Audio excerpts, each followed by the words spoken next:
أشهد أن لا إله إلا الله وحده لا شريك له وأشهد أن محمدا عبده ورسوله أما بعد فأعوذ بالله من الشيطان الرجيم بسم الله الرحمن الرحيم الحمد لله رب العالمين الرحمن الرحيم مالك يوم الدين إياك نعبد وإياك نستعين اهدنا الصراط المستقيم صراط الذين أنعمت عليهم غير المغضوب عليهم ولا الضالين.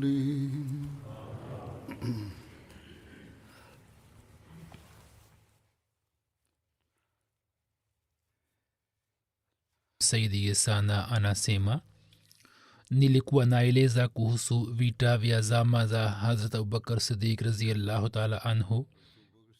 Kuhusiana na hilo, ushindi wa Damascus uliotokea mwaka wa 13 hijra. Kuhusu ushindi huo naeleza maelezo yake machache. Hii ilikuwa vita ya mwisho iliyotokea katika zama za Abubakar Siddiq radhiyallahu ta'ala anhu. Damascus, kuhusu ramani yake inasemwa ya kwamba Damascus hiyo ya zamani ilikuwa makao makuu ya Syria na mji wenye historia.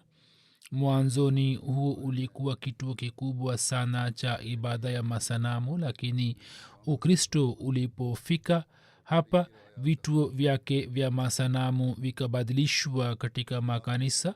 Mji huo ulikuwa kituo muhimu cha kibiashara. Waarabu pia walikuwa wakiishi humo, na misafara ya kibiashara ya Waislam ilikuwa inakuja hapa, na kwa sababu hiyo hiyo wao walikuwa wakijua kuhusu mji huo. Damascus ilikuwa mji uliozingirwa na kuta kama ngome, na kwa sababu ya ulinzi na uimara wake mji huo ulikuwa na umuhimu wa kipekee.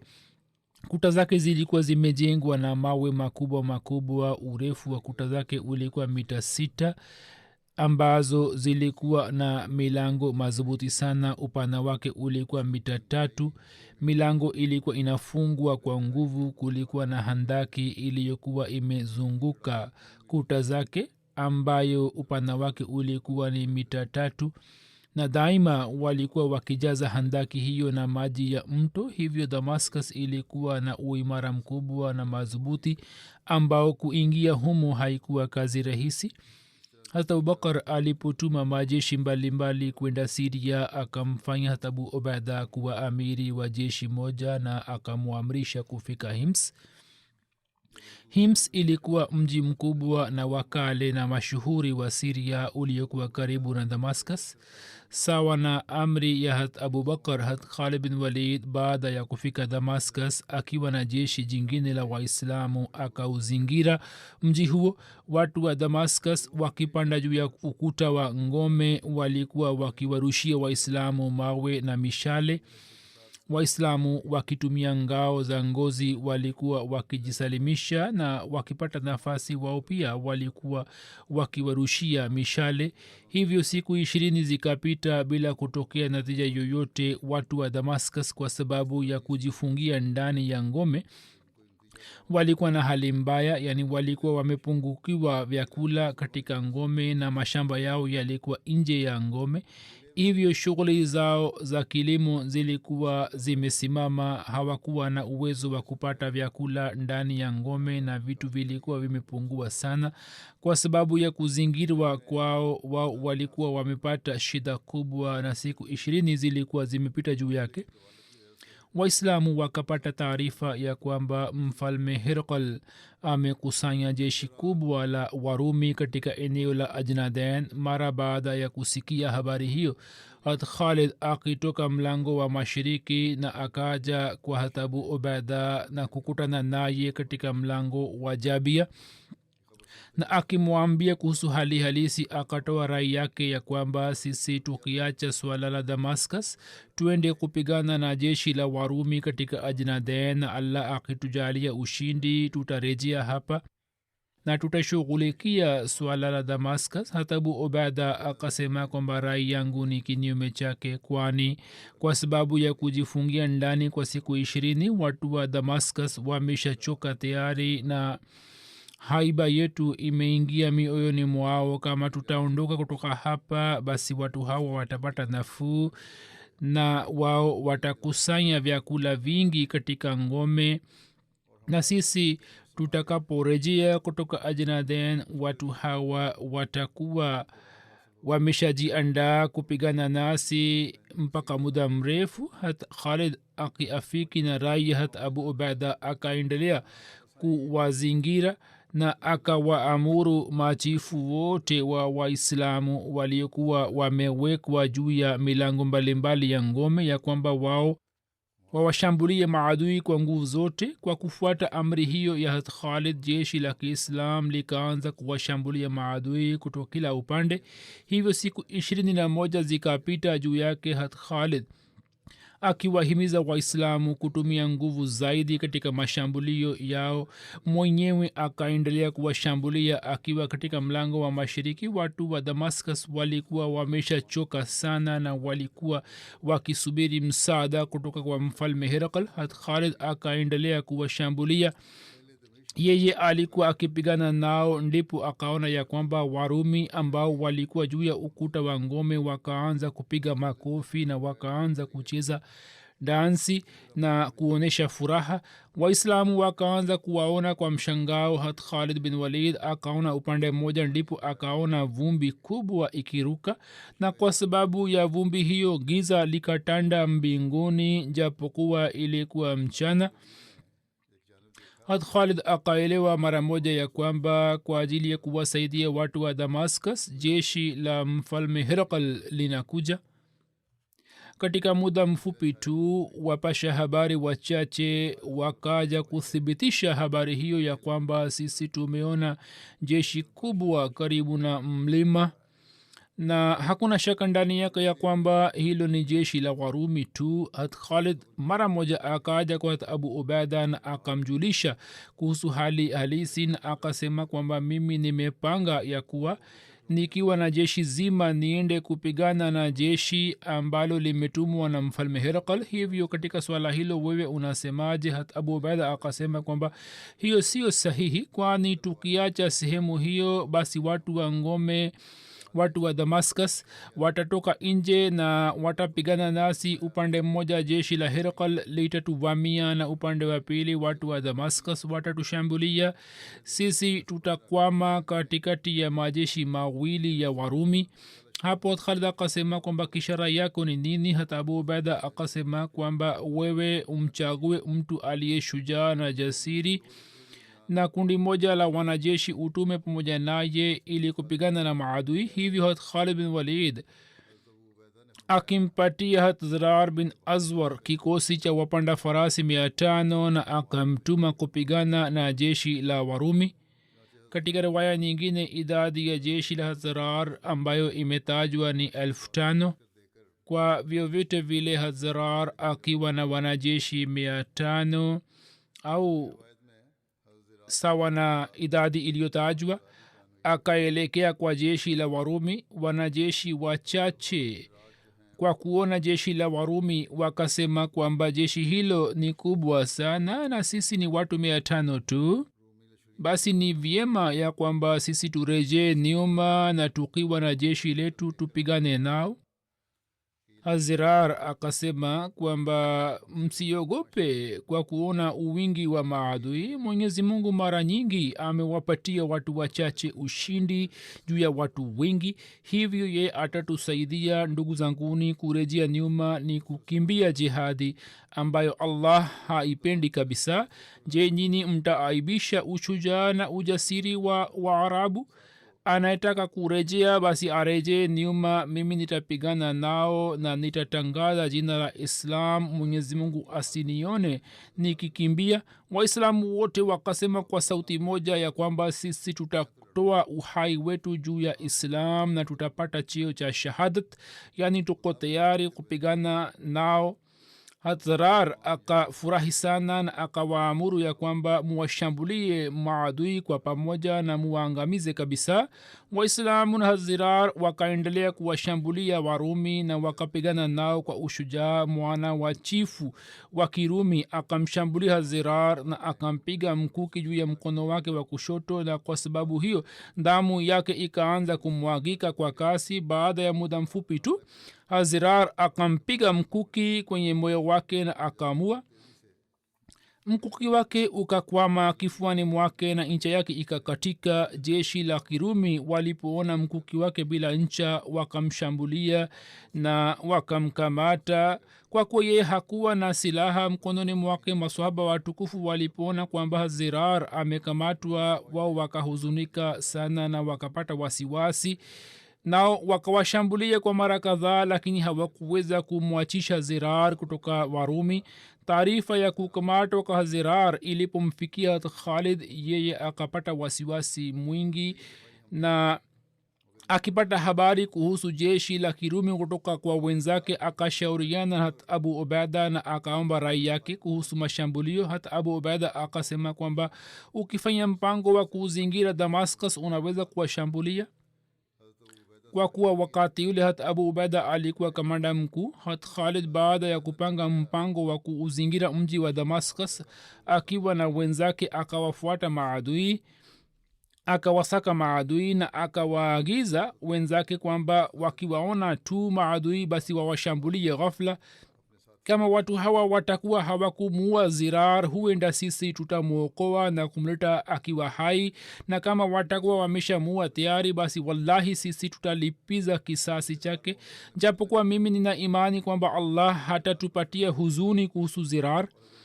katika muda huo huo hat khalid akamwona mtu mmoja akiwa amepanda juu ya farasi mzuri mwekundu, ambaye mkononi mwake kulikuwa na mkuki mrefu wenye kungaa, na jinsi alivyokuwa amejiandaa, ushujaa, ujasiri na umahiri wake wa kivita vilikuwa vikionekana wazi. juu ya mavazi yake ya chuma alikuwa amevaa mavazi mengine, na mwili na uso wake ulikuwa umefunikwa na kitambaa. yeye alikuwa mbele ya jeshi. khalid akatamani kumjua kuwa yeye ni nani, akajisemea kwamba wallahi mtu huyo naona ni shujaa sana. watu wote walikuwa nyuma yake. jeshi la kiislam lilipofika karibu na makafiri, watu wakamuona shujaa huyo akiwashambulia warumi kama tai anavyoshambulia ndege wadogo. ni shambulio lake tu ambalo likaleta taharuki katika jeshi la adui na likawamaliza wengi wao, naye akisonga mbele na mbele akafika hadi katikati ya majeshi, katikati ya maadui. kwa kuwa yeye alikuwa ameshajiingiza katika hatari, hivyo akageuka tena na akichana safu za makafiri akaingia katika jeshi lao. yeyote aliyekuja mbele yake yeye akammaliza kabisa. baadhi ya watu wakafikiri kuwa huyo atakuwa hat khalid na si mwingine. rafi akamuuliza khalid huku akishangaa kwamba mtu huyo ni nani. hat khalid akasema mimi sijui, mi mwenyewe nashangaa kwamba huyo ni nani. hat khalid alikuwa amesimama mbele ya jeshi, ndipo mtu huyo huyo akatoka nje ya jeshi la warumi. mwanajeshi yote wa warumi hakusubutu kuja mbele yake, ilhali mtu huyo alipambana na watu wengi, alikuwa anapigana nao katika jeshi lao. katika muda huu Hazrat Khalid kwa kuwashambulia maadui akamtoa kutoka mduara wa Warumi, na mtu huyo akafika katika jeshi la Waislam. Hazrat Khalid akamwambia kwamba wewe umemaliza hasira yako juu ya maadui wa Allah, wewe ni nani? Mwanajeshi huyo hakunena lolote, na kisha akajiandaa tena kwa ajili ya vita. Hazrat Khalid akasema kwamba e mja wa Allah, wewe umenitia mimi na Waislamu katika kiherehere, hujali uhai wako, wewe ni nani? Hazrat Khalid alipomuuliza sana, ye akajibu kwamba mimi sikufanya hivyo kwa sababu ya uasi fulani, mimi si muasi, bali mimi nahisi majuto, kwani mimi si mwanamume bali mimi ni mwanamke. Tunasema wanawake pia walikuwa wakionyesha mifano ya namna hiyo ya ujasiri. Anasema kwamba uchungu wa moyo wangu umenifanya kuingia katika uwanja huo. Khalid akamuuliza kwamba ni mwanamke yupi? Ye akasema kwamba mimi ni Khawla, dada yake Zirar. Nilipojua kuhusu ndugu yangu kwamba amekamatwa, nikafanya kile ulichokiona. Khalid akasema, akasikia jibu lake na akasema kwamba sasa inabidi tuwashambulie kwa pamoja, tuna imani juu ya Allah kwamba yeye atamwachisha Zirar. Khawla akasema mimi pia nitakuwa mbele katika vita hiyo. Kisha Khalid akawashambulia kwa nguvu na Warumi wakatawanika na jeshi lao likasambaratika. Rafi akaonyesha ushujaa mkubwa. Waislamu wakajiandaa tena ili kuwashambulia maadui. Ndipo wakaja baadhi ya wapanda farasi kutoka jeshi lao ili kuomba amani. Khalid akasema kwamba muwapatie amani, na akasema kwamba muwalete kwangu. Kisha Khalid akawauliza kwamba nyinyi ni kina nani? Wao wakasema kwamba sisi ni watu wa jeshi la Warumi na ni wakazi wa Hims na tunataka suluhu. Khalid akasema kwamba tukifika Hims tutafanya suluhu, hapa hatuwezi kufanya suluhu kabla ya wakati, isipokuwa nyinyi mmepewa amani. Allah atakapotoa hukumu yake na sisi tutashinda, ndipo tutaongea kuhusu mambo mengine. Isipokuwa niambieni ya kwamba shujaa wetu mmoja ambaye alikuwa amemua kijana wa mkuu wenu, chifu wenu, kuhusu mtu huyo je, mnajua jambo lolote au la? Wao wakasema kwamba labda unatuuliza kuhusu mtu ambaye aliwaua watu wetu wengi na alikuwa amemua mwana wa chifu wetu. Khalid akasema kwamba ndio huyo. Wao wakasema yeye alipokamatwa na Wardan akafika kwake. Wardan amemtuma Hims pamoja na wapanda farasi 100 ili afikishwe mbele ya mfalme. Kwa kusikia habari hiyo Khalid akafurahi sana na akamuita Hazrat Rafi na akasema kwamba wewe unajua vizuri njia zote, hivyo uchukue vijana unaowapenda na kabla ya kufika Hims uende ukamwachishe Zirar na upate malipo kwa Mungu wako. Rafi akawachagua vijana 100 na alikuwa bado hajaondoka. Ndipo Khawla akamwomba Hazrat Khalid na akachukua ruksa ya kwenda pamoja na jeshi hilo, na watu wote hawa chini ya uongozi wa Hazrat Rafi wakaelekea Hims. Hazrat Rafi akaenda kwa kasi na akifika katika eneo fulani akawaambia wenzake ya kwamba furahini, kwani adui bado hawajaenda mbele, na huko yeye akaficha kikosi chake kimoja. Watu hao walikuwa na hali hiyo hiyo, ndipo wakaona vumbi ikiruka.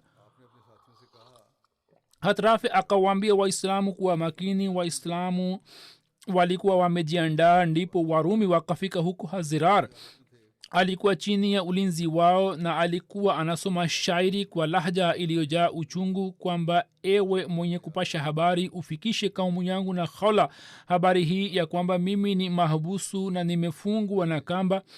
Makafiri wa Siria na watu wasio na dini wamenizingira na wote wamevaa deraya. E moyo wangu wewe kwa sababu ya ghamu ufe, na ewe chozi la ujasiri wewe tiririka juu ya shavu langu.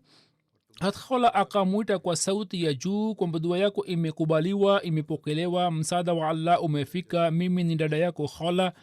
Na akisema hayo akapiga takbira kwa nguvu sana na akawashambulia Warumi, na Waislamu wengine pia wakapiga takbira na wakawashambulia. Waislamu wakawashinda na wakawaua wote. Zirar Mwenyezi Mungu akampatia uhuru na waislamu wakapata mali ya ghanima. hat khala kwa mikono yake akafungua kamba za ndugu yake na akamsalimia hazirar, akampongeza dada yake na akamkaribisha. hazirar akashika mkuki mrefu mkononi mwake na akapanda juu ya farasi mmoja na akamshukuru allah. upande huu waislamu wakapata furaha hiyo. na upande wa pili huko damascus, hat khalid akiwashambulia kwa nguvu akapata ushindi juu ya wardan. wao wakakimbia na waislamu wakawasaka. wao wakakutana na hazirar na waislamu wengine. taarifa ya ushindi ilipelekwa kwa hata abu ubaida. sasa waislamu wakapata yakini kwamba watapata ushindi wa dimashk. upande wa pili jeshi la kiislam lilikuwa limepiga kambi katika damascus na walikuwa wanaendelea kuizingira ngome, ambapo kutoka basra hat ibad bin said akamjia hat khalid na akampatia taarifa kwamba jeshi la warumi kwenye idadi ya 90,000 limekusanyika katika eneo la ajnaden. hat khalid akashauriana hata abu ubaida, yeye akasema kwamba jeshi letu limesambaratika katika maeneo mbalimbali ya siria, hivi uwaindikie kwamba waje kukutana nasi katika ajnaden, na sisi pia tukiacha kazi hiyo ya kuizingira ngome ya damascus tutaelekea upande wa ajnaden. herkal alikuwa amepata taarifa ya kushindwa kwa wardan na pia alikuwa ameshajua kuhusu mauaji ya mwana wake. hivi herkal akakasirika sana juu ya wardan, akamwindikia kwamba nimepata taarifa ya kwamba waarabu wenye njaa wamepata ushindi juu yako na wamemua mwanao. masih hakufanya rehema juu yake na wala hakufanya rehema juu yako. kama wewe usingekuwa mashuhuri katika ushujaa wako na katika kupigana na watu kwa upanga, mimi ningekuua. lakini sasa kilichotokea kimetokea. mimi nimetuma wanajeshi wapatao 90,000 na mimi nakuteua kama amiri wa jeshi hilo. hat khalid baada ya kumaliza kazi ya kuzingira damascus akawaamuru watu kuelekea ajnaden. mara baada ya kupata amri hiyo waislamu wakakusanya mali ya ghanima na wakaanza kubeba juu ya ngamia. wakaweka mali ya ghanima na ngamia mwenye mali ya ghanima pamoja na wanawake na watoto na wanajeshi walikuwa mbele. Khalid bin Walid akasema kwamba rai yangu ndiyo hii kwamba mimi ni baki nyuma pamoja na wanawake na watoto. hata Abu Ubaida akasema kwamba wewe ubaki mbele ya jeshi. hata Abu Ubaida akasema kwamba yawezekana kuwa wardan akiwa na jeshi lake awe ametoka ajnaden na kuelekea damascus na sisi tupigane naye. kama utakuwa mbele ya jeshi utaweza kuwazuia na kupigana nao, hivyo ubaki mbele na mimi nitabaki nyuma. hata akasema kwamba rai yako ni sahihi na mimi sitafanya kinyume cha rai yako na pendekezo lako. jeshi la kiislam baada ya kuacha kazi ya kuzingira damascus ilipotoka, watu wa damascus wakaanza kupiga makofi na kuonyesha furaha yao kuhusu kuondoka kwa jeshi la kiislam. watu wa damascus wakazuhirisha rai mbalimbali. mmoja akasema kwamba labda kwa kusikia taarifa ya kukusanyika kwa jeshi letu katika ajnaden, watu waislamu wametoka kutoka siria na wameanza kwenda huko. mwingine akasema kwamba labda wamechoka hivyo wanaenda kupiga kambi katika sehemu nyingine, na wengine wakasema kwamba labda wanarejea katika watani wao, yani upande wa hijaz. watu wa damascus wakakusanyika kwa mtu mmoja ambaye jina lake lilikuwa Bulis, na yeye kabla yake alikuwa hakupigana na masahaba. mtu huyo alikuwa mtu maalum wa Hirqal, na watu wa damascus wakamfanya kuwa amiri na wakampatia tamaa ya aina aina na wakamfanya awirazi juu ya kupigana vita na waislamu, na pia wakaapa viapo kwamba wao hawataacha uwanja, na yote ambaye ataacha uwanja wa vita we utakuwa na mamlaka ya kuumua kwa mkono wako. baada ya kufunga ahadi naye Bulis akaingia nyumbani na akaanza kuvaa mavazi ya chuma. mke wake akamuuliza kwamba unakwenda wapi? Bulis akasema kwamba watu wa damascus wamenifanya kuwa amiri wao na mimi naenda kupigana na waarabu. mke wake akasema kwamba usifanye hivyo, ubaki nyumbani, wewe huwezi kupigana na waarabu, huna nguvu, hivyo usipigane nao. Mimi nimeona katika ndoto kwamba mkononi mwako kuna upinde na wewe unawinda ndege wadogo katika hewa. Baadhi ya ndege wadogo wakajeruhiwa na wakaanguka, kisha wakaanza kuruka tena, na mimi nikashikwa na mshangao. Ndipo nikaona katika ruya kwamba tai wengi wamekuja kutoka juu. Si tai moja, tai wengi wamekuja kutoka juu na wamewashambulieni nyote mpaka wamewaangamizieni. Bulus akasema kwamba je, ulikuwa umeniona katika ndoto yako? Ya akasema ndio. Tai alikuwa amekushambulia na we ulikuwa umezimia.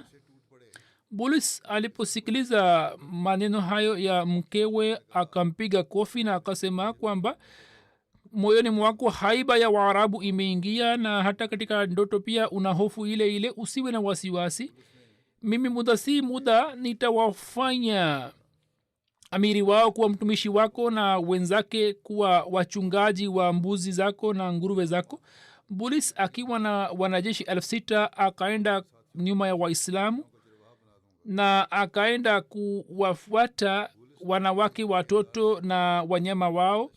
Waislamu pia wakawa tayari kupigana nao. Bulus alikuwa mbele, yeye akiwa na wanajeshi 6,000 akamshambulia Abu Ubeda na ndugu yake Butrus pamoja na wanajeshi. Akaelekea upande wa kina mama na akawakamata baadhi ya kina mama na akaelekea upande wa Damascus. Baada ya kufika sehemu moja akaanza kumsubiri ndugu yake. Hata Ubeda alipoona shida hiyo akasema kwamba rai ya Khalid ilikuwa sahihi, kwamba ye abaki nyuma ya jeshi. Upande mmoja wanawake na watoto walikuwa wanapiga kelele na Waislamu wapatao 1,000 wakapigana na maadui kwa nguvu, kwa ushujaa. Bulus akamshambulia Abu Ubaida mara kwa mara, ye pia akapigana naye vizuri. Sahal akipanda juu ya farasi mwenye mwende kasi akafika Hazrat Khalid akamsimulia kisa chote. Hazrat Khalid akasoma inna lillah. Yeye akampata Rafi na Abdurrahman bin Auf majeshi ya 1,000 na akawapeleka mbele ili wanawake na watoto walindwe. Kisha akimpata Zirar wanajeshi 1,000 akampeleka mbele na mwenye pia akaelekea upande wa adui. Upande moja Abu Ubaida alikuwa anapigana na Bulus, na njiani majeshi ya Waislamu pia yakafika huko, wao wakashambulia. Hapo Warumi wakitoka Damascus wakawa na imani kwamba wataangamizwa. Zirar akaelekea mbele kwa Bulus. Ye alipomwona akatetemeka na akamtambua. Bulus akashuka chini ya farasi yake. Hazirar akamsaka na akamkamata akiwa hai na akamfanya kuwa mahbusu. Katika vita hii miongoni mwa makafiri wapatao 6,000 watu wachache tu, 100 wakasalimika. Hazirar alikuwa na wasiwasi kwani Khawla alikuwa amekwisha kamatwa. Khawla akasema usiwe na wasiwasi, sisi tumekamata baadhi ya watu wao ambao badala yake wao wataacha watu wetu. Hat Khalid akachukua wanajeshi wapatao 2,000 na wanajeshi wengine wote akawakabizi kwa hata Abu Ubada ili wanawake walindwe, na mwenyewe kwa lengo la kuwatafuta kina mama waliotekwa akatoka nje.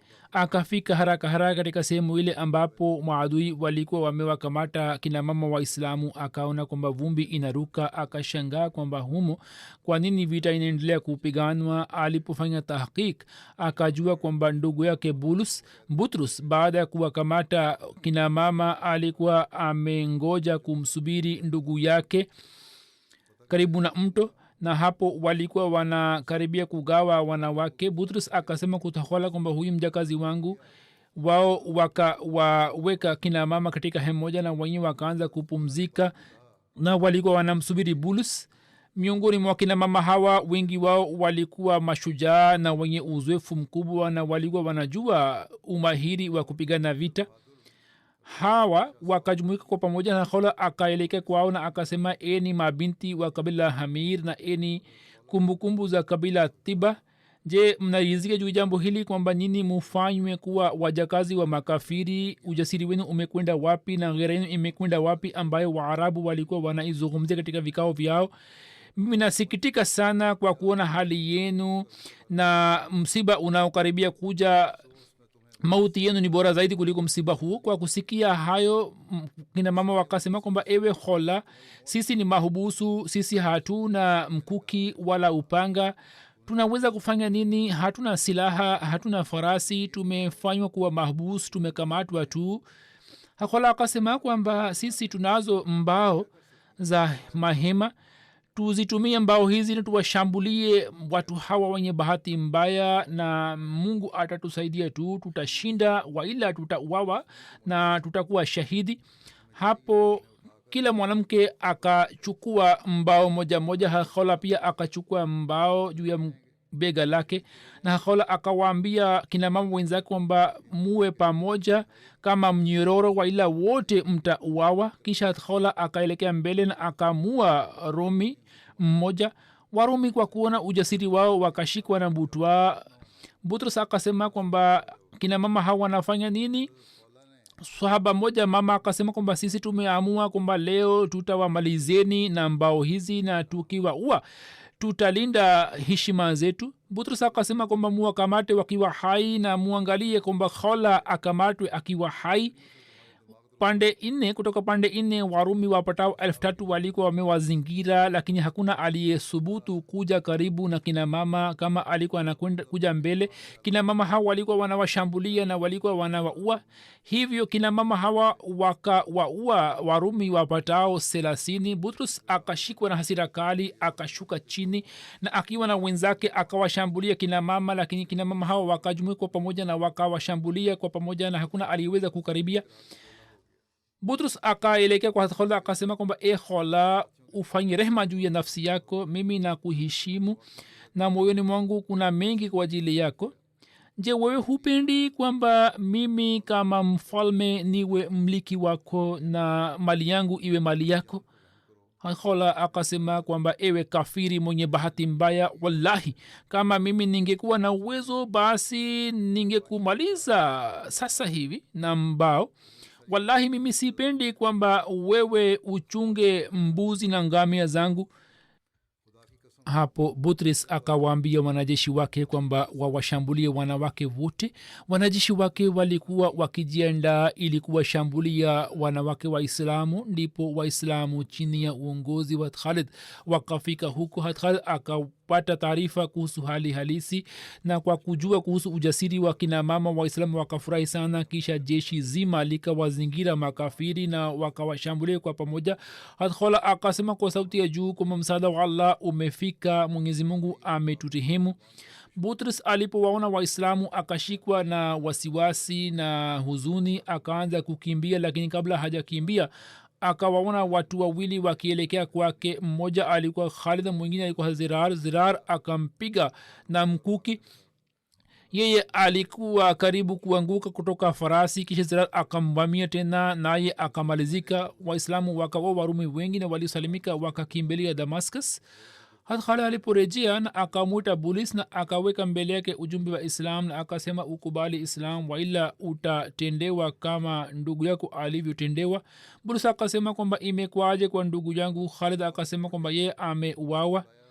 Bulus kwa kuona mwisho wa ndugu yake akasema kwamba sasa mimi sina ladha katika maisha yangu, mimi pia niunganishe na ndugu yangu.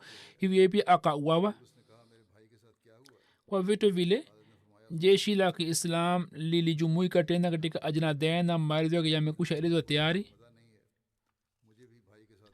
Hapo Damascus ilikuwa imezingirwa kwa mara ya pili, yani baada ya vita hii Damascus ilikuwa imezingirwa na Waislamu kwa mara nyingine tena. Na kuhusu habari hiyo imeandikwa kwamba baada ya ushindi wa Ajnadain, Khalid akaamuru kwamba jeshi la Kiislam lielekee upande wa Damascus.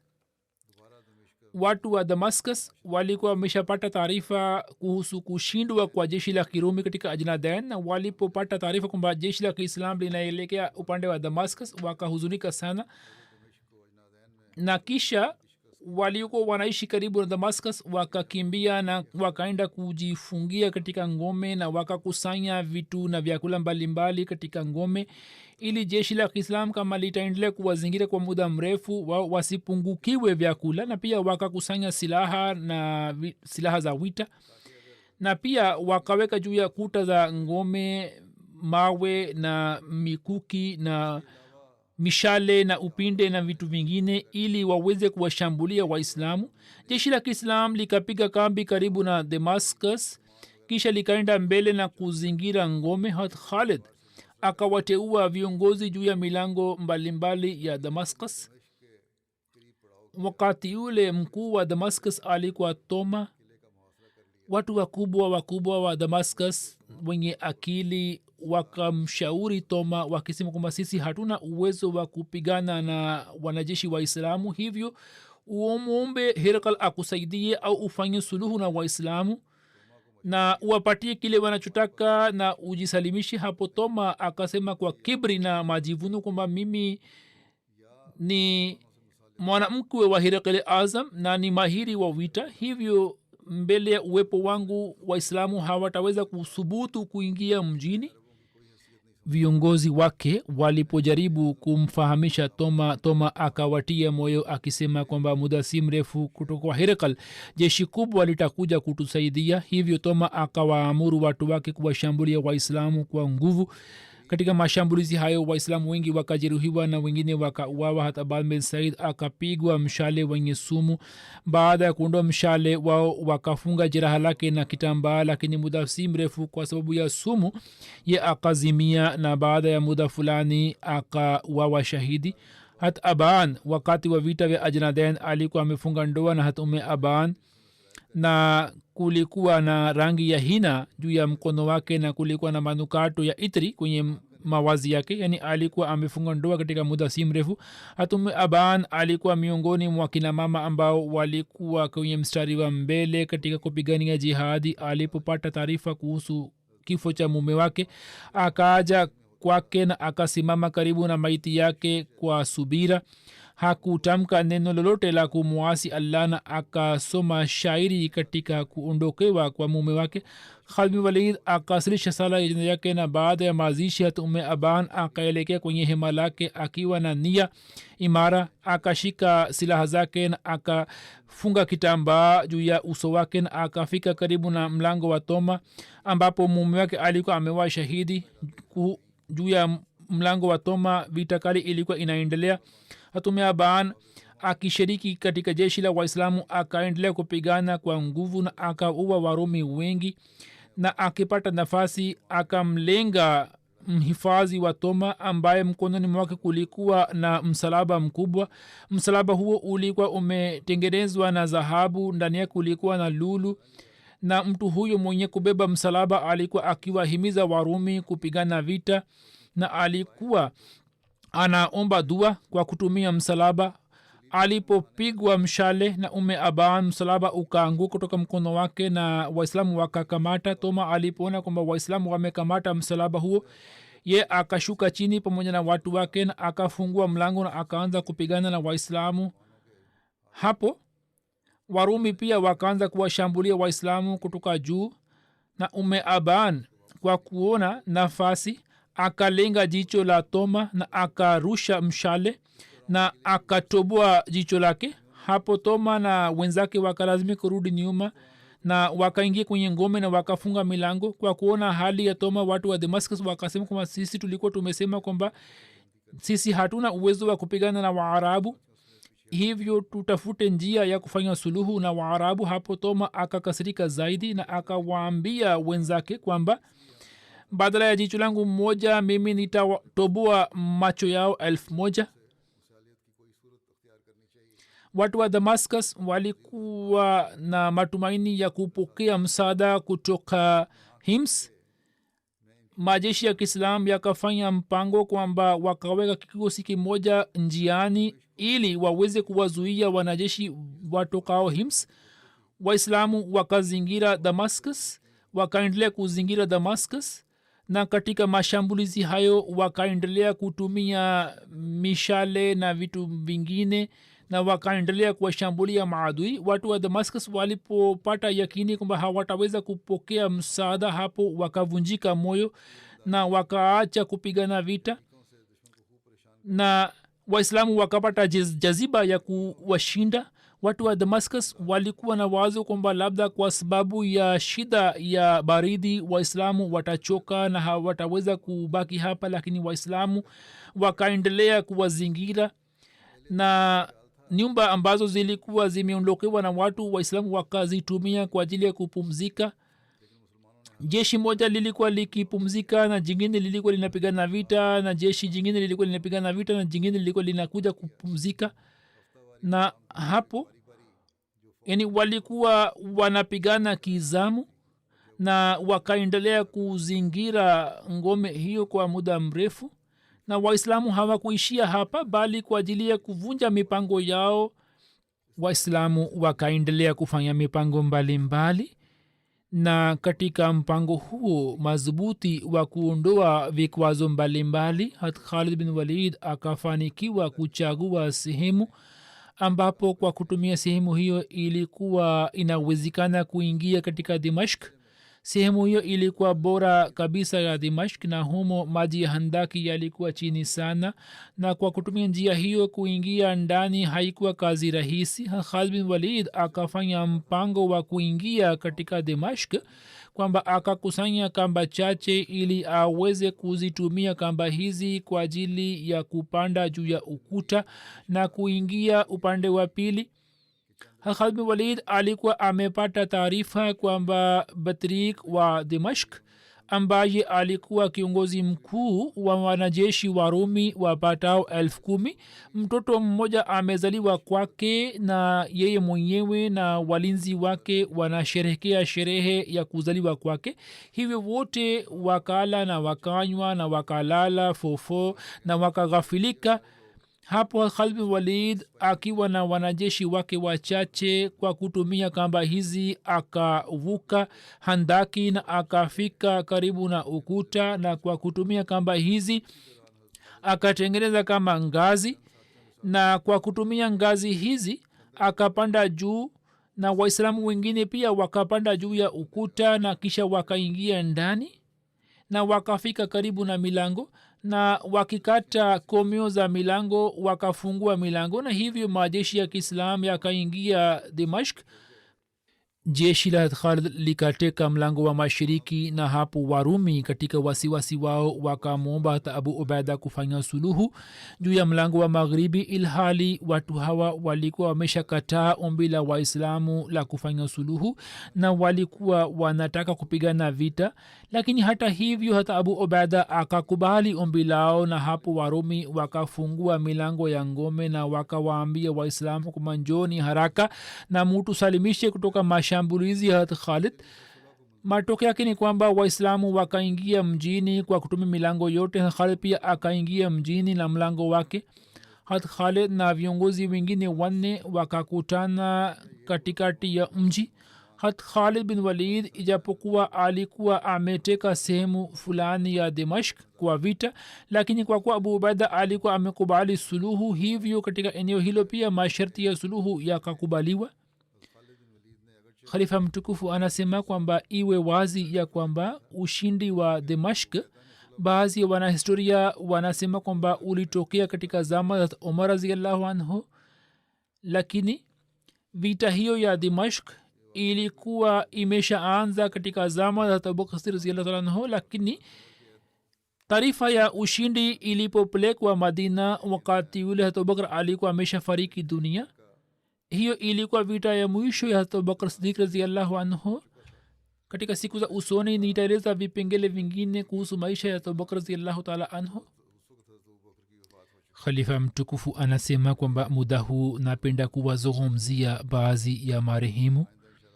Marehemu wa kwanza ni mheshimiwa Umar Abu Arkub sahib ambaye alikuwa rais wa jumuiya ya Palestina Kusini. Marehemu huyo Agosti 15 akiwa na umri wa miaka 70 alifariki dunia. Inna lillahi wa inna ilaihi rajiun. Umar Abu Arkub sahib mwaka 2010 kwa kupitia MTA Al Arabia alikuwa ameshajua kuhusu jumuiya, na yeye alisema kwamba nilipoona MTA nikahisi kwamba bila shaka watu hawa ni wema na watukufu. upande mmoja naona ulimwengu wa kiislam ukiwa na mauaji na ujambazi na uwizi na hali mbaya, na upande wa pili jumuiya ya waislamu wa ahmadia inatoa mafunzo ya kufanya rehma na kuwahurumia wengine na inatuambia kusali sala ya tahajudi na kusoma kurani tukufu. Hapo nikapata athari kubwa na nikasema kwamba jamaat hii ni kweli ambayo kuitii ni wajibu wetu. Kisha anasema kwamba baada ya kufanya istikhara nikajawa na yakini, na pia alikuwa ameona ndoto na akasema kwamba jamaat hii ni ya kweli. Marehemu aliendelea kusimama imara katika muda mgumu. Alikuwa akisema kwamba maadamu niko hai nitaendelea kusimama imara juu ya ahadi yangu ya bayati.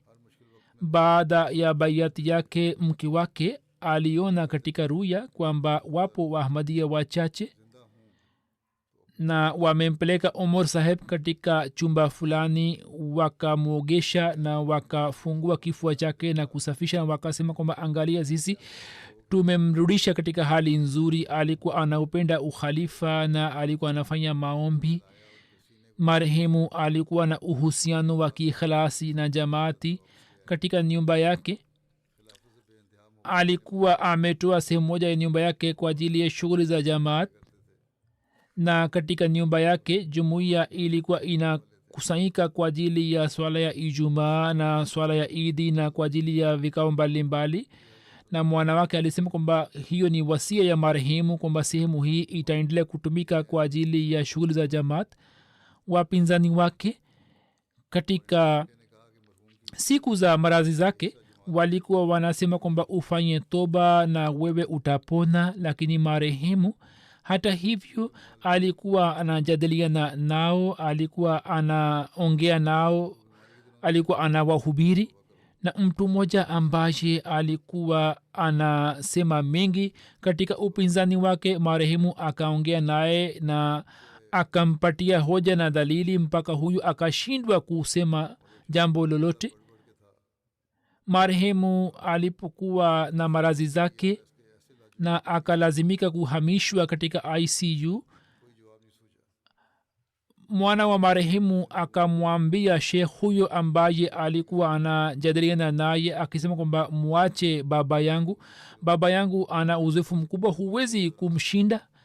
kwa vyote vile mwanaye anasema kwamba marehemu hata katika marazi yake ya maut alikuwa ametoa nasaha kwamba msihuzunike juu ya mauti yangu. kisha alikuwa anarudia kauli ya hatbillah raziallahu taala anhu ambayo maana yake ni kwamba kesho mimi nitakutana na mpendo wangu muhammad sallallahu alaihi wasallam na masahaba zake.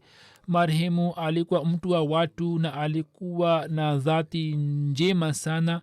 marehemu ameacha nyuma mke na vijana 3 na mabinti 4. mwenyezi mungu awajalie kukubali ahmadiyat ambao si wa ahmadia, na amnyanyue marehemu katika daraja na amghufirie na amrehemu. marehemu wa pili ni mheshimiwa sheikh nasir ahmad saheb wa mithi tarparkar ambaye katika siku za nyuma akiwa na umri wa miaka 93 amefariki dunia. inallahi wa inna rajiun. mtu huyo alikuwa mwanajumuiya wa kwanza wa mithi mwaka 1969. alikuwa amekubali ahmadiyat. marehemu alikuwa mhubiri mwenye jaziba, mwenye ghera ya dini. alikuwa na swali sala zote na sala ya tahajudi kwa pamoja, na alikuwa anaupenda ukhalifa. aliweza kuwahubiri watu wengi na kupokea baiati nyingi katika miti, na msikiti wa kwanza wa miti ulikuwa umejengwa juu ya sehemu ambayo alikuwa ametoa wakfu. akaendelea kuona upinzani kutoka familia yake, haswa wakati wa kufunga ndoa, wakati wa sherehe za harusi za watoto. watu wa familia yake wakampinga sana na hawakushiriki katika sherehe za harusi za watoto wake, lakini kwa fadhili ya allah mwenyezi mungu akafanya mpango na yeye vijana wake wakafunga ndoa katika familia ya kiahmadia. ye akawale watoto wake vizuri, na kina mama ambao walikuwa wahindu na walikuwa wanavaa mawazi yao ya kihindu, yeye akawafanya wawe na tabia ya kuvaa baibui. Khalifa Msita Rabe safari moja alikuwa amesema kwamba katika kila kituo kama tumzalishe nasir moja basi kwa yakini tutafanikiwa. Marehemu ameacha nyuma vijana wawili na mabinti wanne. hata watoto wake pia wanaendelea kuitumikia dini. Ni wakfe zindagi. Mwenyezi Mungu amnyanyue marehemu katika daraja. Marehemu watatu ni Malik Sultan Ahmad Saheb, mwalimu wa wakfe jadid, ambaye siku za nyuma akiwa na umri miaka 84 alifariki dunia. Inna lillahi wa inna rajiun. mwaka 1938 alikuwa amezaliwa katika paka Niswana, wilaya Jang. Alikuwa mwanajumuiya wa kuzaliwa, na katika familia yake jumuiya ilipatikana kwa kupitia baba yake mheshimiwa Sajada Saheb almaruf Shehzada, ambaye katika zama za Muslim Maud radhiyallahu ta'ala anhu alikuwa amefika Qadian na kufanya bayati. Marehemu baada ya kusoma mpaka sekondari mwaka 1960 alipeleka ombi lake la kuitumikia jamaat chini ya mpango wa wakfe jadid. Wakfu wake ikapokelewa. Kisha Khalid Msirabi rahimahullah taala alipokuwa incharge wa wakfe jadid, marehemu akabaki chini ya malezi yake na akapata masomo, na kisha mwaka 1960 akapelekwa katika maeneo ya Tharparkar ambapo akafanya kazi kubwa. Pia akaweza kuitumikia jamaat katika maeneo mengine ya Pakistan. Akaweza kuitumikia jamaat kwa miaka 38. Alikuwa akitekeleza wajibu wake kwa moyo wote na kwa juhudi nyingi. Alikuwa na shauku kubwa ya kufanya mahubiri, na kwa sababu yake mwaka 1968 alikuwa ameshambuliwa na maadui. Alikuwa na sifa ya ukweli na kuwatumikia wageni na kuongea nao kwa bashasha.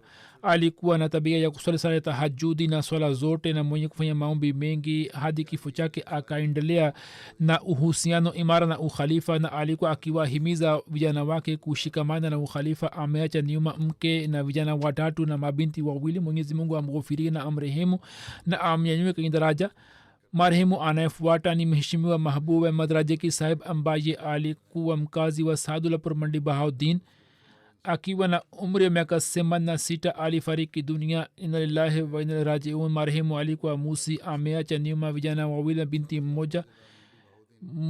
Mwana wake mmoja anaishi Ujerumani na wengine wanaishi katika mji wa Lahore. Marehemu alikuwa mwana wa Hadrat Ghulam Ali Rajeki na alikuwa mpwa wa Maulvi Ghulam Saheb Rajeki, ambao walikuwa maswahaba wa Masihi Maud, na hat Maulvi Ghaus Saheb alikuwa babu yake.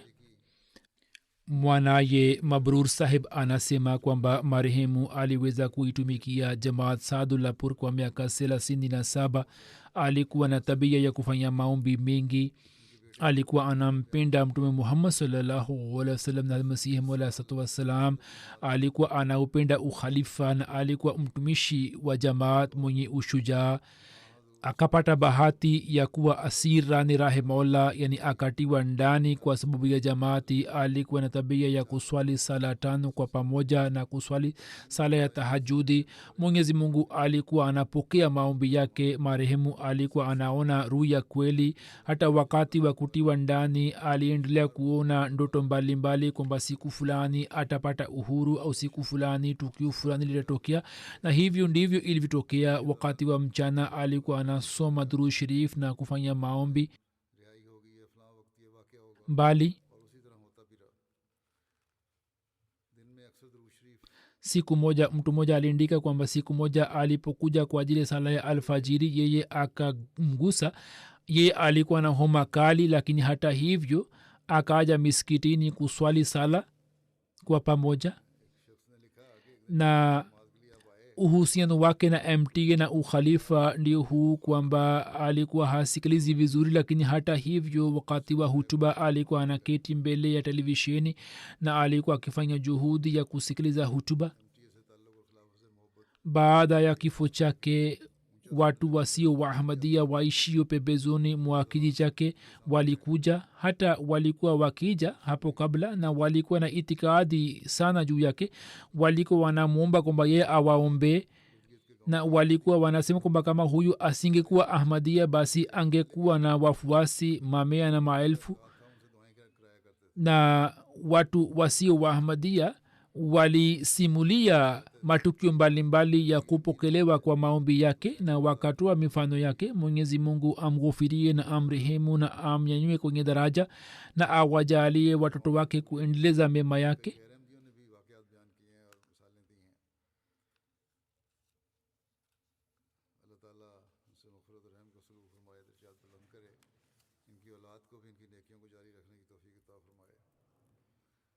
inshallah baada ya swala nitasalisha sala ya jeneza yao.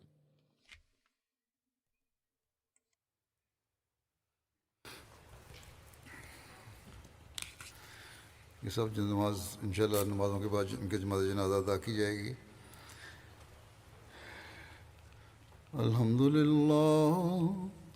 अल्हम्दुलिल्लाह नहमदुहु व नस्तईनुहु व नस्तगफिरुहु व नुमिनु बिही व नतवक्कलु अलैहि व नऊज़ु बिल्लाहि मिन शुरूरि अनफुसिना ومن سيئات أعمالنا من يهده الله فلا مضل له ومن يضلل فلا هادي له ونشهد أن لا إله إلا الله ونشهد أن محمدا عبده ورسوله. عباد الله رحمكم الله إن الله يأمر بالعدل والإحسان وإيتاء ذي القربى وينهى عن الفحشاء والمنكر والبغي يعظكم لعلكم تذكرون.